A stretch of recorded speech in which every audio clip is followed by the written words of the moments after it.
Listen closely, because what I'm about to say may explain the confusion that has been weighing on your heart. If someone pulls you close and then pushes you away, if they say they care but disappear when it's time to stand firm, if you feel chosen in moments but abandoned in reality, this message is for you. Stay with me for these next moments, because clarity is about to replace confusion and truth is about to set you free. Avoidants don't want to lose you, but they also don't want to choose you. And that tension lives right in the center of their soul. They feel deeply deeper than they will ever admit. They sense your value, your warmth, your presence as something sacred, and that is exactly what terrifies them. Because to choose you means to be seen. To choose you means to be accountable. To choose you means to step into responsibility, vulnerability, and growth. And fear whispers to them, if you choose, you might fail. If you commit, you might lose control. If you love fully, you might be wounded. So they hover, they linger, they keep one foot in intimacy and one foot in escape. Not because you are unworthy, but because choosing you would require them to choose themselves at a higher level. Here is the wisdom you must understand. Someone can want you and still be unwilling to rise to the level required to keep you. Desire is not devotion. Affection is not alignment. And attention is not intention. Avoidants often mistake distance for safety. They believe that by not fully choosing, I protect themselves from pain. But in truth, they are choosing a slow ache over a courageous transformation. And while they hesitate, you are left carrying emotional weight that was never meant to be yours. Divine principles teach us this love is not confusion. Love is not inconsistency. Love does not ask you to pause your becoming so someone else can remain comfortable in their fear. You are not here to audition for permanence. You are not here to prove your worth through pity. And that drains your spirit. You are not here to convince someone to choose what they are too afraid to claim. If someone fears choosing you, it is not your job to become smaller so they feel safer. Expansion always threatens those who have not made peace with growth. And hear this clearly, God never designed you to be an option when your soul was built to be a covenant. When someone doesn't choose you, it is not a rejection of your value. It is a revelation of their readiness. And readiness is something no amount of love, logic, or loyalty can force. So stand tall. Release the illusion that waiting longer will change their capacity. Trust that what is meant for you will meet you with clarity. Courage and consistency. Because the right connection will not fear choosing you. The right love will not hesitate. And the right alignment will never require you to beg for certainty. You are not hard to love. You are simply too powerful for someone committed to avoidance. And when you finally ahuse yourself fully, boldly, without apology, you will no longer attract those who fear commitment. You will attract those who are ready to rise. Avoidant behavior is rooted in fear, not lack of feelings, and this truth alone has the power to dismantle so much self-blame. Most people assume that when someone pulls away, goes silent, or refuses to define the relationship, it must mean they don't care enough. But avoidance is rarely about emptiness of emotion. It is about the overwhelming intensity of emotion that the person does not know how to regulate, hold, or trust. Avoidant individuals often feel deeply, sometimes more deeply than they appear. They sense connection quickly. They register closeness as powerful, meaningful, and life-altering. And that depth is precisely where the fear begins. Because deep feeling requires vulnerability, and vulnerability threatens the internal structures they built to survive earlier emotional pain. Somewhere in their past, closeness became associated with loss, control, suffocation, abandonment, or disappointment. So their nervous system learned a rule: attachment is dangerous. This fear is not always conscious. They may not wake up thinking, I am afraid of intimacy. Instead, fear disguises itself as logic, independence, or emotional detachment. It says, I need space, when what they actually feel is emotional overload. It says, I'm not ready, when what they mean is, I don't know how to stay present without losing myself. Their withdrawal is not proof of indifference. It is a survival response triggered by intimacy. When emotions rise, their body reacts before their mind can reason. Connection activates old memories stored in the nervous system, memories of being let down, controlled, or emotionally overwhelmed. So they regulate themselves the only way they know how: by creating distance. Distance feels safe. Distance restores a sense of control. Distance quiets the internal alarm that closeness sets off. This is why avoidance can appear warm one moment and cold the next. When they feel safe, they lean in. When intimacy deepens, fear activates and they retreat. Not because the bond disappeared, but because it intensified. Their inconsistency is not manipulation, it is dysregulation. Understanding this does not mean excusing harmful behavior. Fear may explain actions, but it does not justify emotional unavailability. Still, recognizing the role of fear helps you stop internalizing their withdrawal as a measure of your worth. You were not too much. Avoidant. You were simply touching parts of them they never learned how to tend. Avoidant fear is also tied to identity. Choosing someone often feels like losing autonomy to them. Commitment can feel like a threat to freedom rather than an expansion of it. So even when love is present, fear reframes closeness as confinement. They may crave intimacy while simultaneously resenting the vulnerability it requires. This inner conflict keeps them stuck wanting connection, but resistant. The cost of maintaining it. The tragedy is that many avoidants believe they are protecting themselves from pain, when in reality they are protecting themselves from growth. Love invites transformation. It asks us to outgrow old defenses. And for someone whose identity is built on self-protection, that invitation feels terrifying. This is why reassurance alone rarely heals avoidance. You cannot love someone out of a fear they have not chosen to face. You cannot become safe enough to override a nervous system trained to expect danger. Healing requires self-awareness, courage, and a willingness to sit with discomfort rather than flee from it. When you understand that avoidance is fear-based, you stop chasing explanations and start reclaiming clarity. You see that their inability to stay is not a reflection of your lovability, but of their capacity. And that understanding frees you from trying to be softer, quieter, easier, or more patient, just to keep someone from running. Fear explains. Avoidance, but truth, invites you to choose yourself anyway. They desire connection, but fear the cost of commitment. And this inner contradiction is one of the most misunderstood dynamics in human attachment. From the outside, it can look confusing, even cruel. One moment they are emotionally present, curious, affectionate, and engaged.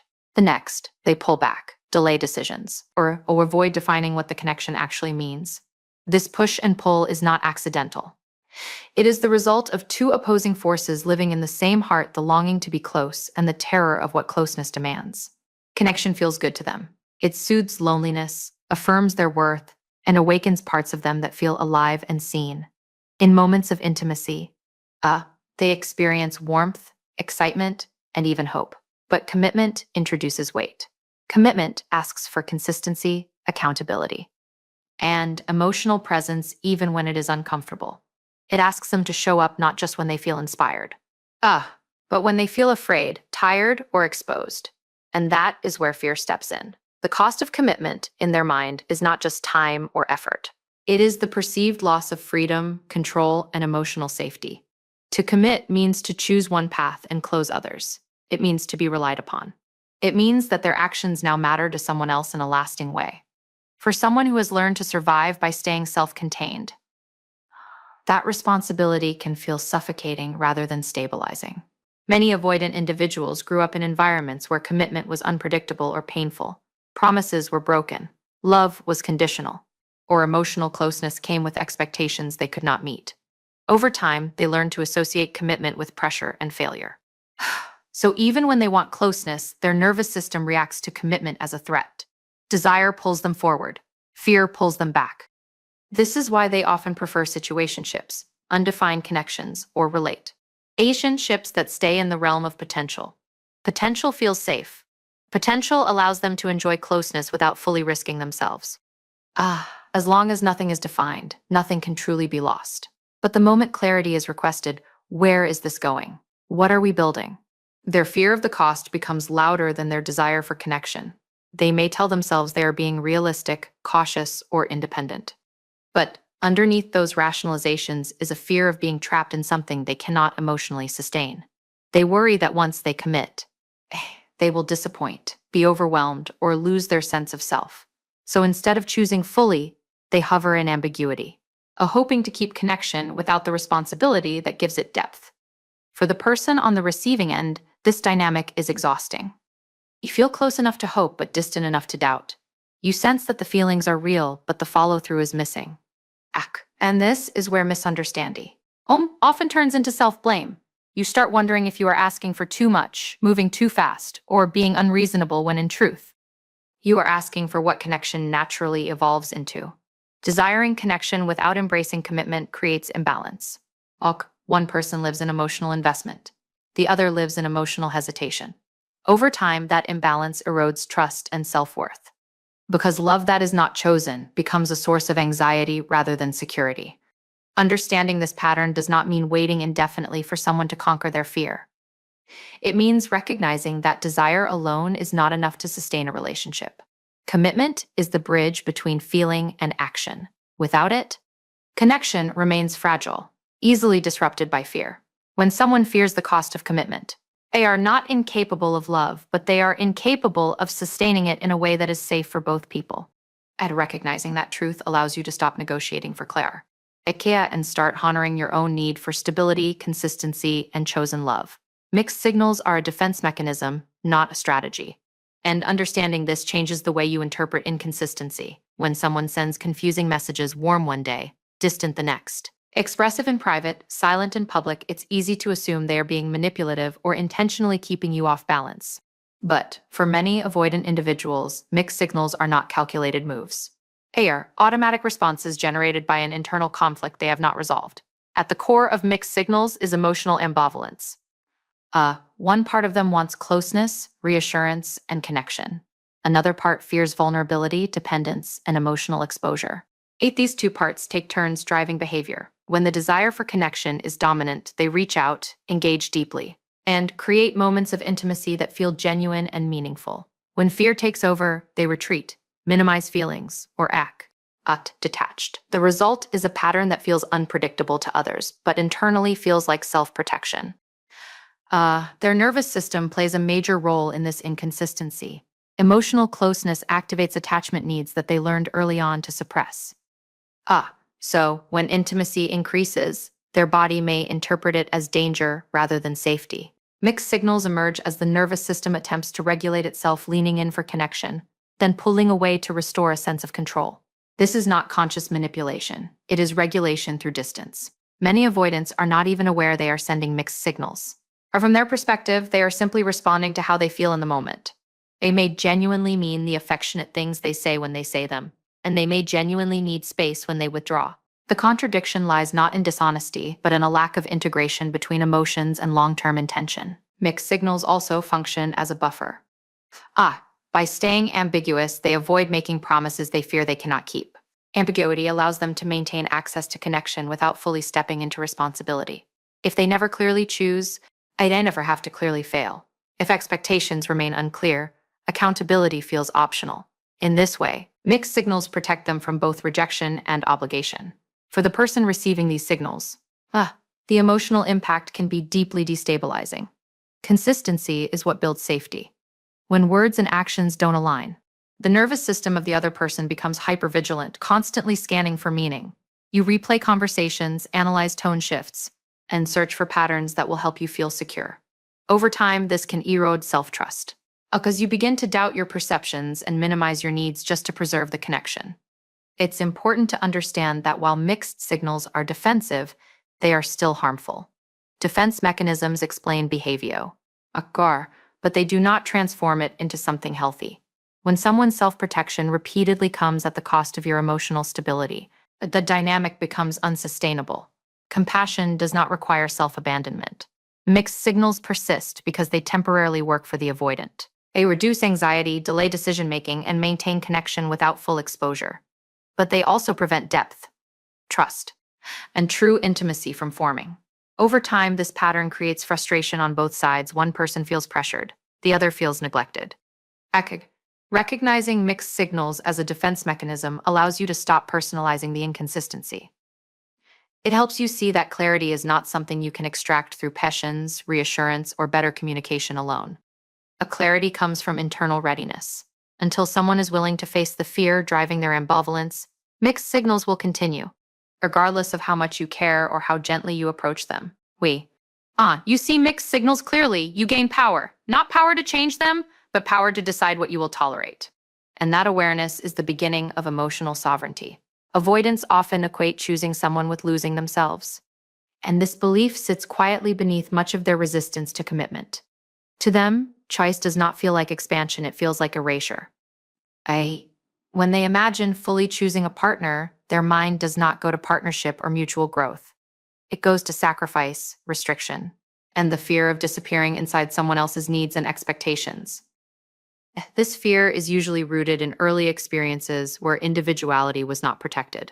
Some grew up in environments where love was enmeshed, controlling, or emotionally demanding.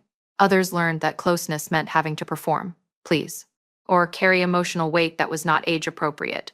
Over time, they internalized the idea that attachment requires self-abandonment. So autonomy became a hair refuge, and emotional distance became the way they preserved a sense of self. When an avoidant is asked to choose, it activates this old story. A choosing feels permanent. It feels like closing doors.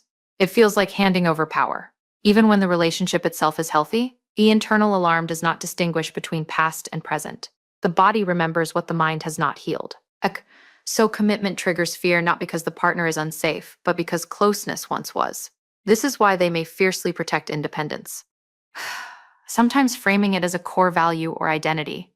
Statements like, "I don't want to lose myself," or "I need my freedom," are not just preferences, they are protective shields. Underneath them is the belief that intimacy and autonomy cannot coexist. They assume that to choose someone is to give up space, dreams, flexibility, or control over their own life. Ironically, this belief prevents the very kind of relationship that could support their individuality. Healthy connection does not consume identity, it strengthens it. But avoidants often have little reference for interdependence. They understand dependence and independence, but not the balance between them. So when a partner expresses desire for clarity or commitment, it feels like a threat to their internal equilibrium. This dynamic can make them resist labels, future planning, or explicit decisions. They may stay emotionally invested but avoid formal choice. As long as nothing is named, they feel less confined. They can enjoy closeness without confronting the fear of losing themselves. But this creates a painful imbalance. Where one person is choosing with intention and the other is choosing with hesitation. For the person on the other side, but this can feel like being held at arm's length. You may sense that the bond is real, yet something essential is being withheld. And that withholding can trigger your own insecurities, leading you to overcompensate, minimize your needs, or it in hope that they will eventually feel safe enough to choose. But safety cannot be borrowed. It must be built internally. No amount of reassurance can convince someone to choose if they believe choice equals self-loss. A healing requires redefining what commitment means, seeing it not as disappearance, but as collaboration. That shift can only happen when someone is willing to examine their fears and challenge the beliefs that shaped them. Understanding this pattern allows you to stop interpreting their hesitation as a lack of value in you. Their struggle is not with love itself, but with identity. They are trying to protect who they are, even if that protection costs them connection. And while compassion can help you understand their fear, a wisdom helps you recognize that a relationship where one person must remain unchosen for the other to feel whole is not sustainable. True intimacy is not about losing yourself, it is about becoming more fully yourself alongside someone who chooses you. Without fear, love without clarity slowly erodes self-worth, often in ways that are subtle at first and devastating over time. It rarely begins with pain. It begins with hope, with possibility, with moments of closeness that feel just enough to keep you invested. But when clarity is absent, when intentions are undefined, commitment is delayed, and direction is withheld, the heart begins to carry a quiet burden it was never meant to hold. At first, you tell yourself to be patient. You interpret ambiguity as timing, hesitation as thoughtfulness, distance as stress. You focus on the good moments, the warmth, the connection that feels real when it's present. You convince yourself that clarity will come later, once things settle, once they feel safer. Once they are ready. In the meantime, you stay emotionally available, open, and hopeful. But clarity is not a luxury in love. It is a foundation. Without it, the nervous system stays on alert. You are constantly reading between the lines, analyzing tone shifts, and measuring effort. Your sense of security becomes dependent on their mood, their availability, their reassurance in the moment. Over time, this hyper-awareness trains you to monitor the relationship instead of simply living in it. As clarity remains absent, a self-doubt quietly takes root. You begin to question your needs. You wonder if asking for more would push them away. You soften your boundaries. Delay conversations and silence parts of yourself to keep the connection intact. What once felt like flexibility slowly becomes self-erasure. You start to believe that wanting certainty makes you demanding, needy, or unreasonable. This is how self-worth erodes not through one dramatic rejection, but through repeated moments of emotional uncertainty. Each unanswered message, each vague promise, each avoidance of definition sends an unspoken message your needs are negotiable. And when that message repeats often enough, you begin to internalize it.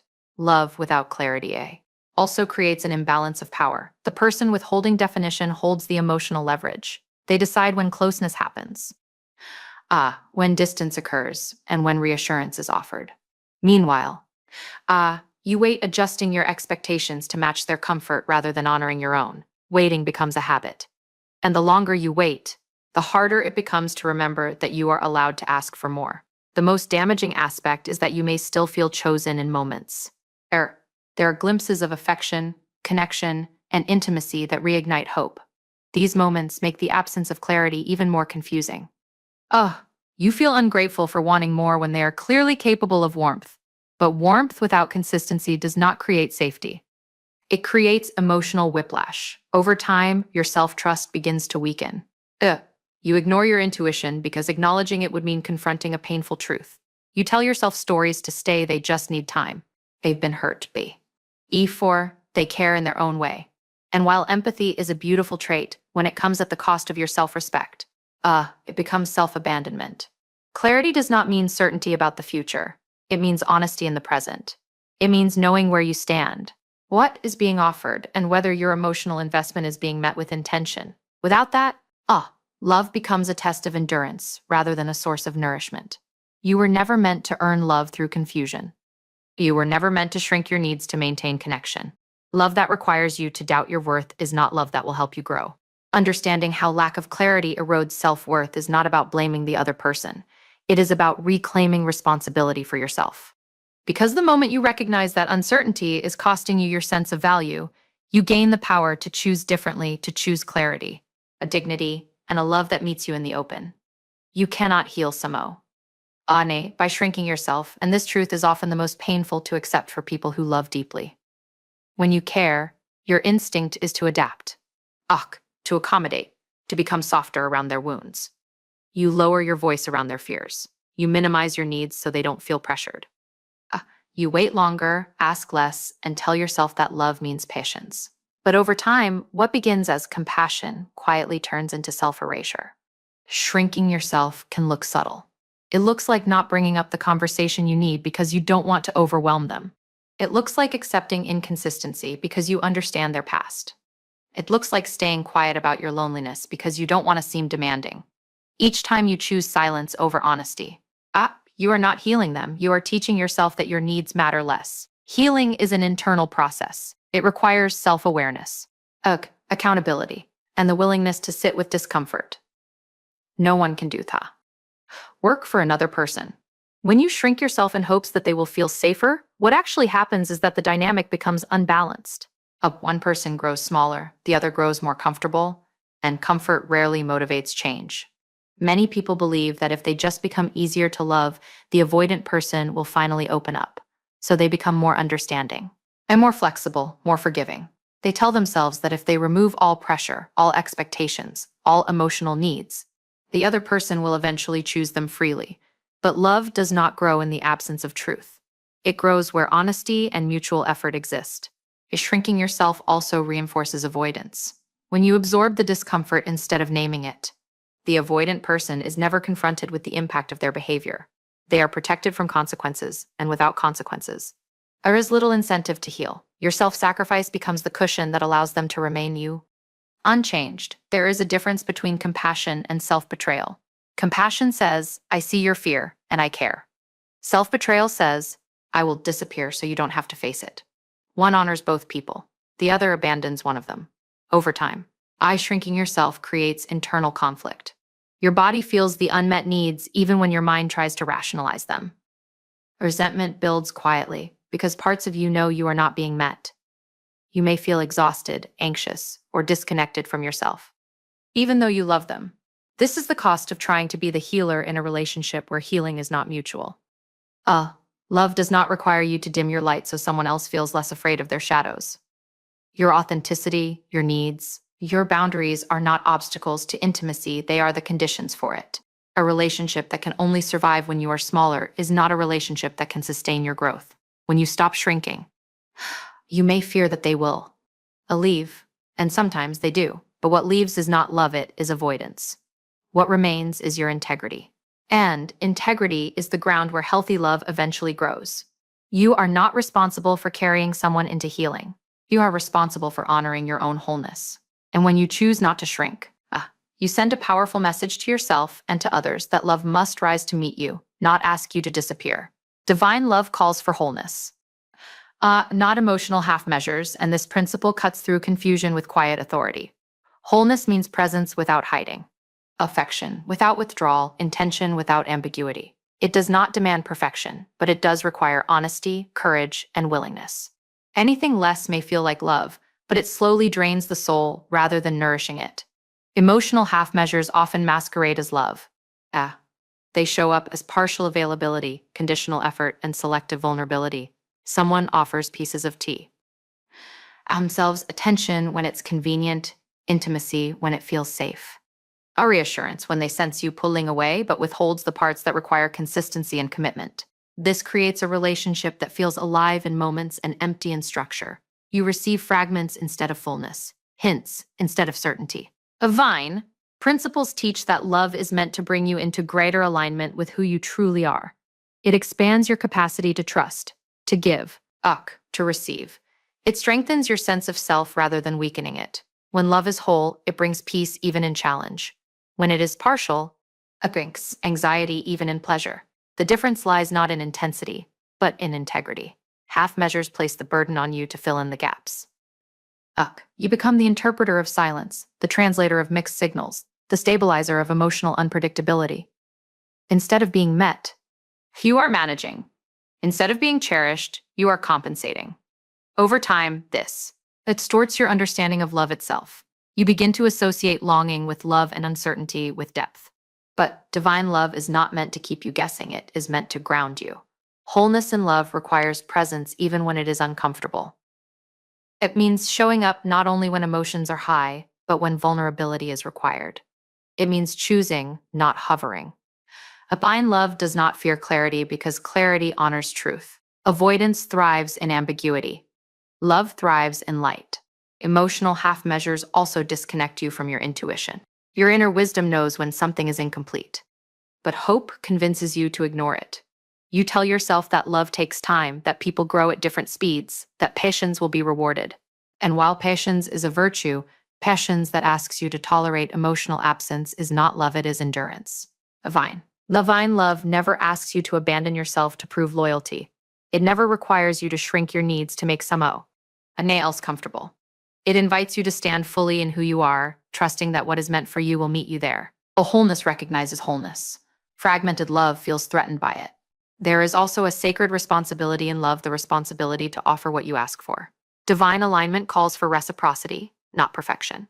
It honors effort, intention, and growth. When someone consistently offers half measures, they are telling you not just about their fear, but about their current capacity. And capacity matters. Love cannot flourish where capacity is mismatched. Choosing wholeness may require letting go of what feels familiar. Partial love can be addictive because it keeps hope alive without delivering fulfillment. But divine love is not addictive, it is stabilizing. It does not keep you waiting for the next emotional high. It allows you to rest. When you begin to honor this principle, your standards shift naturally. You stop negotiating with uncertainty. You stop explaining away absence. You stop romanticizing inconsistency, not because you are hardened, but because you are aligned. You understand that love aligned with divine truth will not fracture your spirit.